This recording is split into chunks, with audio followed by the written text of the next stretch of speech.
এক ছোট গ্রামে থাকত গরিব কৃষক রামু। তার পায়ে জুতো ছিল না, গায়ে ছিল পুরনো ছেঁড়া কাপড়।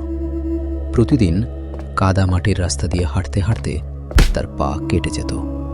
একদিন রামু বলল, আজ আমি জঙ্গলে কাঠ কাটতে যাব, বিক্রি করে হয়তো ওয়েট্রেস জুতো আর চাদর কিনতে পারবো।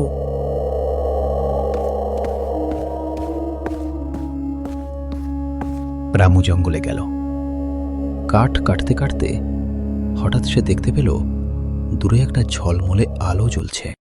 জঙ্গলের ভেতর একটা পুরনো ঝুড়ি পড়েছিল, আর সেই ঝুড়ির ভেতর থেকে আলো বের হচ্ছিল। এটা কি জাদু? রামু আস্তে করে ঝুড়ি খুলল। ভিতর থেকে বের হলো একটি নরম চাদর, একজোড়া নতুন জুতো এবং একটি চিঠি। চিঠিতে লেখা ছিল, সৎ এবং পরিশ্রমী মানুষের জন্য এই উপহার, অন্যের ভালোর জন্য ব্যবহার করবে।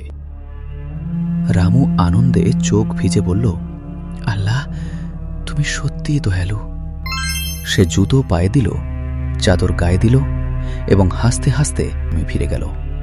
গ্রামবাসীরা অবাক হয়ে বলল, রামু, এগুলো কোথায় পেলে?